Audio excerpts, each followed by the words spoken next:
Matt Schauf here with Alex Korf, King Nerd at DraftSharks.com. We're talking NFL draft prospects and specifically the Draft Sharks rookie model. There are a lot of ways, of course, to measure prospects, lots of stats you can look at, lots of ways to, break them down.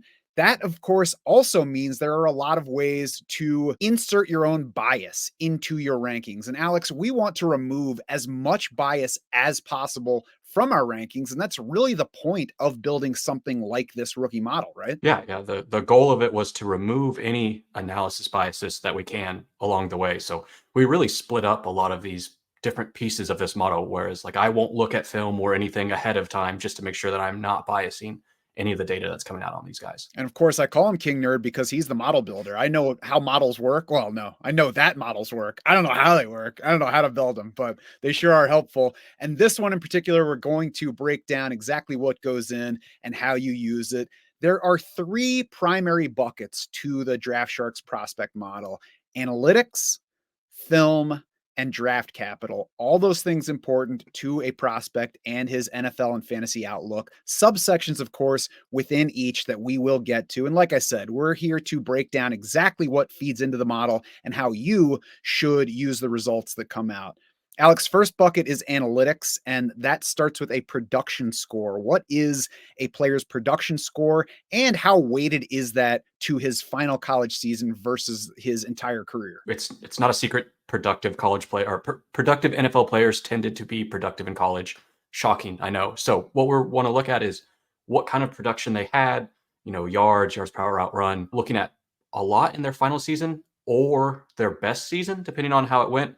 A lot of the time we'll have to put a caveat if someone got hurt and look at the previous season. I think JSN last year, he got hurt, so we had to look at his previous season. That happens sometimes, but a lot of time we want to look at both how they progressed over their career as well as their final season with a little bit more weight there. And that's an important thing to point out. If a guy did have a rough final year in college, we're not dinging him for that. We're finding ways to get around that and actually measure what he did do when he was on the field. We've run those numbers, the early numbers for this year, top 5 in production score in the model so far: Brock Bowers, Caleb Williams, Jaden Daniels, Malik Neighbors, Marvin Harrison Jr., and some other things are going to change. Production score is not going to change because none of these guys are producing any yardage from this point on in their college careers. Athleticism score. We like productive players. We also like players that can move around. Alex, what goes into each player's athleticism score? Athleticism is maybe a little too generic. It's looking at how they tested as well as their size. So I mean, if someone's super small but like tests like a freak athlete, they aren't going to have a perfect score just because maybe they're 5'6" and 140 pounds, like something that we don't see prototypically in the NFL. So it's a mix of those two things. But really what we're doing is we're looking at historical player comps and who were successful in the NFL, and then looking to see how these incoming prospects look compared to them in terms of size as well as speed, any measurable we get from the combine, or if we can't get it from their combine, sadly from their pro day with a little asterisk or a little less weight in it. Athleticism might not be the exact term for it, but it's a good one for testing my pronunciation on the video.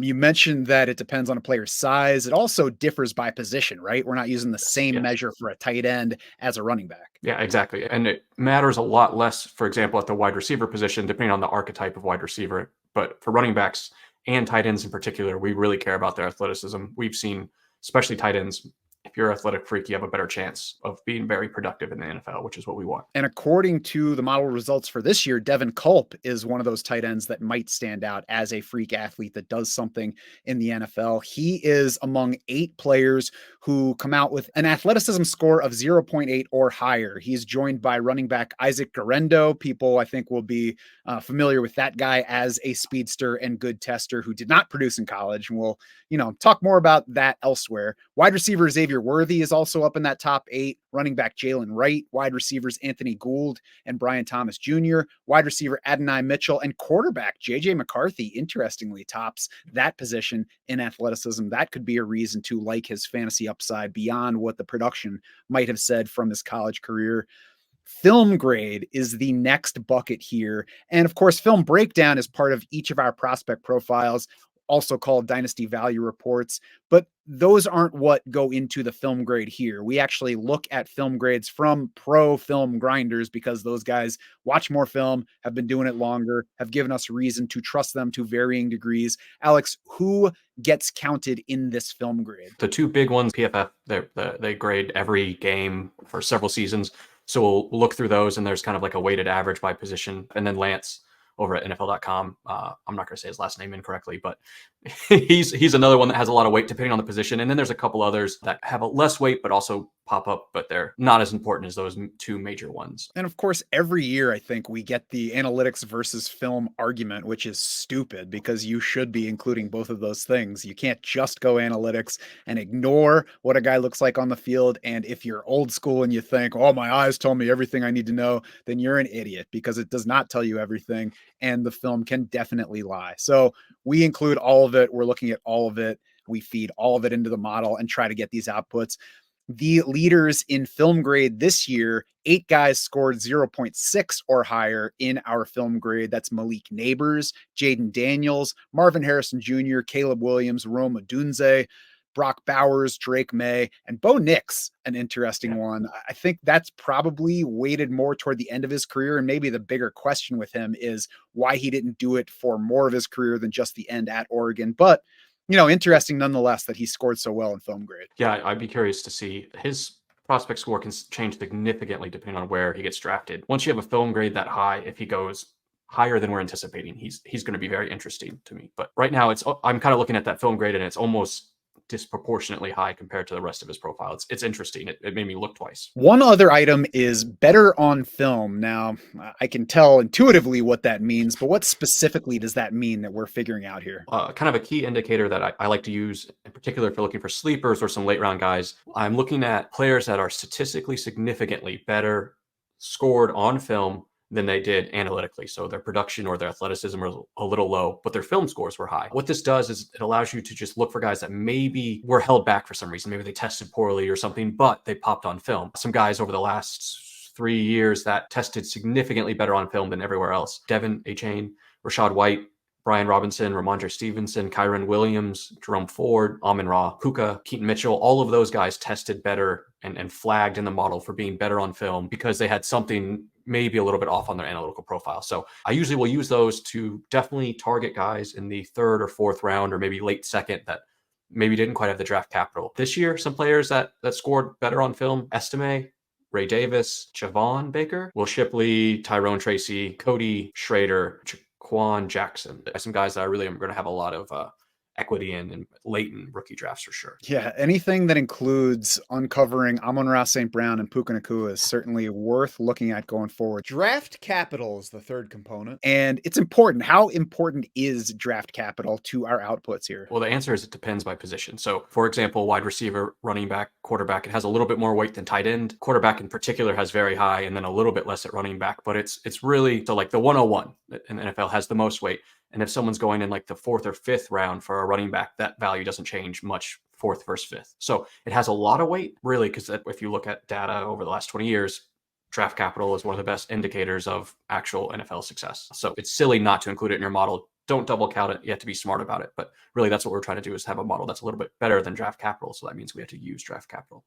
Right. It obviously makes sense to count it more heavily if you go first in round 1 versus 20th in round 1. Does not matter as much if you're going first in round 4 as opposed to 20th in round 4. At that point, teams vary quite a bit in how they value players, and players from that point vary quite a bit in what they end up doing in the NFL. There are already model scores out there. Obviously, we don't have draft capital yet. So how do you figure that out when you don't yet have draft landing spots? I use NFL mockdraftdatabase.com as the quasi draft capital ahead of time. And you can see that even shift. If I ran the model originally in like March 1st and then ran it again right around April 1st. And some players really jumped just because they were getting more steam. But really the initial pre-NFL draft scores are more of an estimate. It's the post NFL those are the values that we really have a little bit more confidence in. It makes sense. And of course, we will be running these again during the NFL draft. We get updated numbers as we go there. That's going to mean big changes for certain players. Do you have any examples from 2023? Any guy that jumped way up or fell way down based on draft capital that differed from expectation? Probably Will Um, Levis would stand out as one, right? I think at this point yeah, last year, we were assuming he was a round one guy, and then he went in round two. I think the pre-draft he was mocked at 104 even. Like he was getting crazy high. I think there was that Reddit thread that said he was going to go 101 to the Panthers or something, and he flew up the board. Another one was Gibbs. He was not mocked to go 12th overall. He was first round. I think he was 20th maybe to the Patriots or something. So he moved up a bunch, right, going 12th overall. Jalen Hyatt fell a little Mhm. bit more than was projected originally. There was some chance of maybe late first, second, and he fell all the way to the third round, I think. Yeah, I wouldn't be surprised to see some similar wide receiver changes to that this year because I think there are a lot of guys that are talked about as though they could go late in round one, but very easily Yeah. could go late in day two instead because of size or whatever. So we take the draft capital, we take film grade, we take the analytics score, we put all of those together, and they produce the model score for each player. And right now we've got Caleb Williams and Brock Bowers leading the entire group this year. Probably not shocking anybody. Both of those guys have been talked about as top level prospects really for any year. There's separation between the top three wide receivers and the next group. That's, of course, Harrison, Neighbors, and Rome Odunze. And then after that, there's a gap between Odunze and Brian Thomas Jr. and everybody else.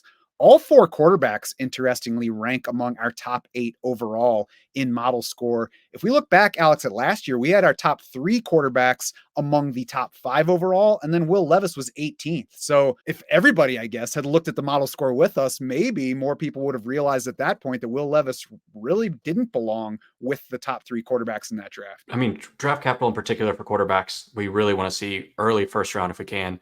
And the cutoff between pick 32 in the first round and then even 201 in the second round is huge because that fifth year option had a lot of weight effectively in the model. Like that's the philosophy behind that one. But yeah, he was an interesting one. And I still don't know how I feel about him overall, but the model didn't really love him. Yeah, there's nothing not interesting about him, though. That's for sure. Now, agreement factor we alluded to earlier, that's something else. It's not one of the buckets that we score these guys by, but it's worth looking at after we get the results. What is agreement factor in the Draft Sharks rookie model? We talked about those pillars, the film versus analytics, and then production and athleticism, as well as draft capital. And what we're doing is we're looking at the difference in those scores versus each other, right? Effectively the standard deviation, but it's a normalized factor.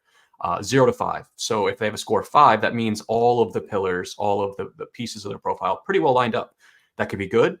If they have a good score, it could be bad if they have a terrible score. So, for example, there's some guys that are graded out at like a 5.5, practice squad player. Everyone agrees that they're in fact that like good. Everyone agrees, but you're not good. So what we want is we want to use that as an indicator of maybe high confidence in a player, or if someone has obnoxiously low or very low, take a look and see what's going on. Usually something's off. Maybe they're not athletic, or maybe they had no production. Like Anthony Richardson had no production in college. So his agreement factor is one of the lowest of any we saw. Yeah, and that's not necessarily a bad thing. It just means that there's one thing that's out of line with the rest of them. And we knew with Anthony Richardson that he did not have nearly as much starting experience and thus not nearly as much production. So that's a potential risk factor, but you have to consider that with how high he went in the draft and the upside. And I think all of us still liked him fairly high. Other examples from last year, among the higher level prospects, we had strong agreement scores for Zay Flowers, Jahmyr Gibbs. Tucker Kraft, I think, was Yeah. interesting. He didn't go until round 3, but maybe that high agreement should tell you, combined with him sitting decently high in our model score Mhm. last year, that he had some of the upside that he did flash once he got that opportunity during the season. This year, among early round guys, we've got high agreement on Rome Odunze. He looks like that type of prospect where film guys love him, the numbers like him. He looks like he's going to be a high draft pick, looks like a fairly safe prospect. On the other hand, low agreement factors for Xavier Worthy and Bo Nix. Not necessarily meaning that you need to drop those guys down your rankings, but you want to give them a second look to see why there is that disagreement and what that should mean for where you draft them. Yeah, it makes me want to look at those guys to see why are they so low, and can you explain it away? Like, could you explain away Anthony Richardson's low production? Yes. Can you explain away Xavier Worthy's. I mean, just look into it. It's really a flag. It's a hey, pay attention to this is what I use it for. Yeah, and you can definitely check the site to find more about those. We'll discuss more about those model scores. Those model scores show up in various places. The biggest area it helps is our rookie rankings, of course, but that doesn't mean that our rookie rankings are just the model output in order, right? Why not just take the model scores and slap the guys on the page in that order? I mean, there's no art to that, and ranking and doing projections. Honestly, there's a lot of science behind it, but at the end of the day, it's an art. It's you have to figure that out. So the goal of the rookie model is really just give the tools to help make more informed decisions. But at the end of the day, it's a piece of the puzzle, not the entire puzzle. Yeah, and what I like about it is it's all these inputs that feed in, spit out a number that I then have to decide whether I'm going with, especially if it disagrees with how I thought of a player going in. I either need to decide whether I just had the wrong opinion and I need to shift it based on these factors, or why I think a guy is going to be different than where he comes out in that model score output. So, however you use it, exactly how things sort out, it's a valuable tool in putting together these rookie rankings, in deciding what to expect from these players, and ultimately how to draft them. You can see the model score numbers in our prospect profiles, which are also called dynasty value reports. Those are live on the site now. You can look at all of this year's. You can look back at last year's. We keep those up. You can also find model scores for the top 50 ranked prospects in our rookie guide, which is brand new for this year. That's yours for free. All you have to do is join our email list. And, don't worry, it's not the kind of email list where we're then going to ping you every day with something stupid. We don't want to bug anybody in email. We just want to send you breaking news when it happens. We want to give you helpful fantasy football info throughout the summer, get you ready to draft, and help you throughout the season. So join up, you get the free rookie guide, you get more of this model score stuff, and check our rookie rankings to see exactly what we think of all these players. For Alex Korf and everybody else at DraftSharks.com, thanks for listening.